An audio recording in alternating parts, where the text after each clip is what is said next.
anjay gitu, tertawa dan tersenyum. Ya kalimat thayyibah.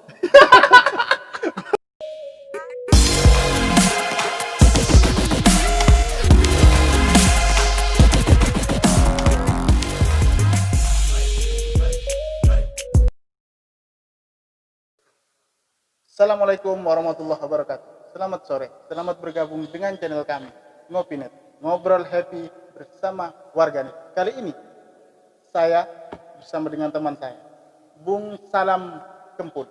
Kali ini kita akan ngobrol dengan satu tema, ngopi dan demokrasi.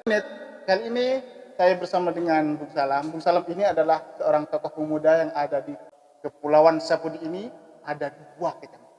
Satu kecamatan Gayam, yang kedua kecamatan Mangkuno. Tapi ada 4 kepulauan, 3 ya bang, 3 kepulauan. Pulau Sapudi ini terdiri dari 3 kepulauan, begitu? Ya, Ya, ada Manuk sama jangan. Pajangan. Bung Salam ini adalah salah satu ketua dari sebuah organisasi, atau dia itu adalah komando tertinggi dari sebuah organisasi yang ada di Pulau Sapudi, yang kiprahnya pada 2019 akhir itu sangat terasa manfaatnya dan berhasil. Namun kali ini kita tidak akan membahas apa itu P3S, tapi kali ini kita akan ngobrol tentang seputar kopi dan demokrasi. Mungkin dari Bung Salam, mungkin yang mau kita bahas kali ini ngopi dan demokrasi, tapi ngopi itu apa yang ingin kita bicarakan ini? Apa mungkin ngopi ini ada makna tersendiri dari Bung Salam? Demokrasi seperti apa menurut Bung Salam? Juga korelasi antara ngopi dan demokrasi itu gimana? Mungkin silahkan. Ya.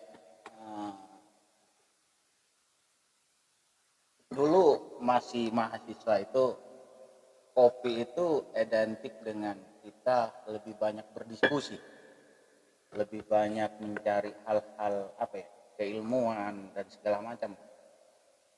Filosofi kopi menurut saya itu sangat unik dan agak menarik, karena yang kita sebutkan adalah kopi, padahal ada 2 campuran yang dia tidak pernah disebutkan, ya kan?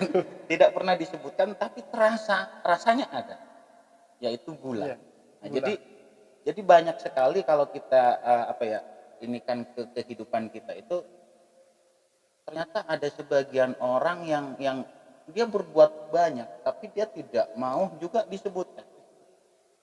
Itu salah satu filosofi kopi menurut ya. Berarti ada dalam unsur kopi ini sebetulnya yang sangat berpengaruh itu ada 2 selain kopi. Itu yang pertama ya kopi itu sendiri, Dan gula dan air. Yang ini juga tidak pernah disebutkan oleh orang-orang. Akan tetapi ketika itu sudah menjadi kopi, dalam satu campuran itu orang akan menyebutnya hanya kopi, padahal ada unsur tadi itu gula dan sama air. Terus kaitannya dengan demokrasi, bagaimana ini? ya, demokrasi. Bentar lagi kalau tidak salah kita Akan ada pilkada. ya pilkada serentak ya. Serentak di 2020. Saya rasa perlu kiranya pemuda-pemuda yang ada di Pulau Sapudi itu mendiskusikan pemimpin yang akan dipilih itu ya dengan cara-cara seperti ini, santai ngopi, sambil ngopi, ya kan, tapi memiliki nalar atau analisa bagaimana sih sosok yang sekiranya nanti menjadi acuan pemuda atau harapan pemuda khususnya Pulau Sapudi, ya kan. Apa sih harapan Pulau Sapudi terhadap pemimpin nanti, seperti itu. kita itu sebagai pemuda mungkin berdiskusi langsung dengan mereka. Gimana menurut pandangan Bung Salam? Ya harus sih gitu, karena seperti ini, bagaimana kita dapat mengontrol seorang pemimpin kita, atau kita dapat meminta sesuatu untuk kebaikan pulau kita khususnya Pulau Sapudi. Apa saja sih kekurangan masyarakat kita kalau kita tidak pernah diskusi dengan mereka? Atau jangan-jangan nanti kita hanya seperti yang dulu-dulu, suara yang cuma dibutuhkan, setelah itu sudah selesai gitu. Tidak ada hal yang Pulau Sapudi kalau kita ingat sejarah dulu bahwa Sapudi itu adalah kewedanan. Kewedanan.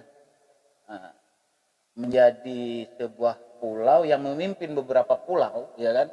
Dan itu saya rasa penting bahwa ya biar tidak seperti yang dulu-dulu hanya dibutuhkan suaranya tapi tidak ada efek yang Minimal mereka itu punya janji buat kita untuk kita tagih, seperti itu mungkin kira-kira. bisa jadi seperti itu. Yang intinya adalah bahwa kita sebagai masyarakat, khususnya pemuda yang ada di Pulau Sapudi itu tidak hanya pada ranah saya pilih selesai. Ada harapan yang harus kita bangun dan harus kita capai bersama, pastinya adalah untuk Pulau Sapudi tercinta. Iya. Oke, para warganet, Laklinet yang saya hormati, sebelum obrolan kita lanjutkan, kita jeda berikut.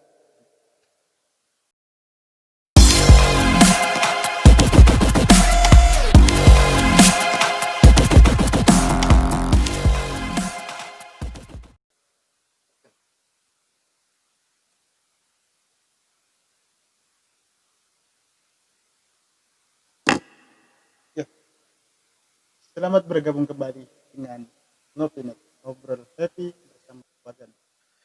Kali ini kita akan mempertegas lagi, memfokuskan lagi pada pembahasan kita sebelumnya, yaitu demokrasi. Tadi sudah dijelaskan tentang makna filosofi oleh teman saya di depan saya ini, Bung Salam Kempul. Sekarang yang akan kita obrolin masalah demokrasi. Silakan. Ya, demokrasi.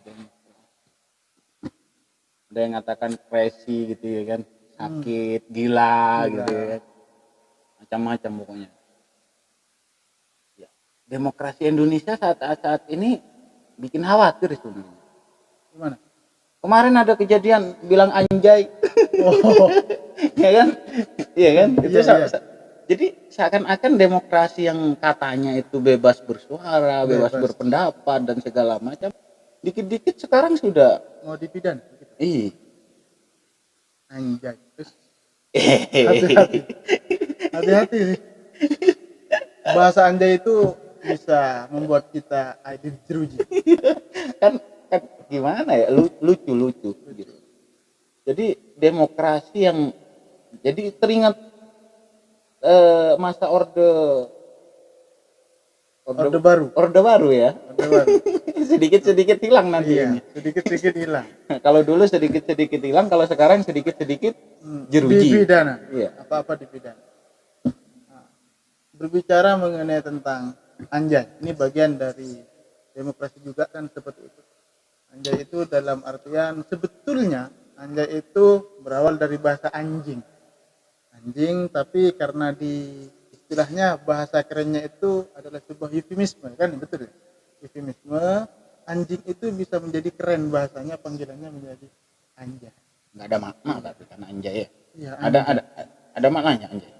Nggak ada. Cuma ya setiap orang bilang anjay pasti dia itu sudah tahu bahwa itu sebetulnya mau bilang anjing. Contoh Surabaya nih, Iya. Jancuk, nggak ada maknanya loh. Justru menurut saya itu lebih bahaya jancuk daripada anjay. Bisa apalagi di Surabaya itu mencakup ada Madura di situ. Jancuk itu kalau orang nggak bisa bilang enje, itu bahaya untuk orang Madura. Kan begitu. Iya, kalau saya pribadi sih kayak gini sih. Tergantung kalimat itu kan anjay, jancuk, ya banyak macam segala macam temen yang sekarang itu apa ya, kalimat-kalimat baru gitu. Iya, kalimat baru. Tergantung dari orangnya. Kalau dia mengatakan jancuk dalam keadaan emosi ya itu jelek. Ya, jelek. Tapi kalau jancuk dalam keadaan kita bisa tertawa dan berbagi senyum, ya berarti kalimat thayyibah dong. Iya, bagus.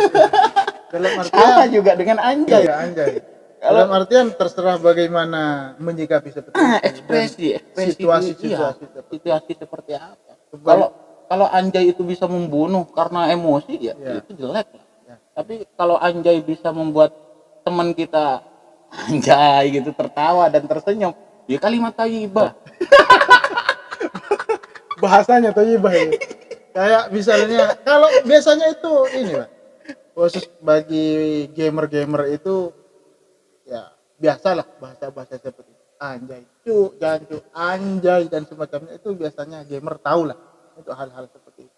Dan mereka asik dengan bahasa-bahasa seperti itu. Tidak ada yang perasaan, tidak ada yang ngambil hati dengan bahasa-bahasa seperti itu.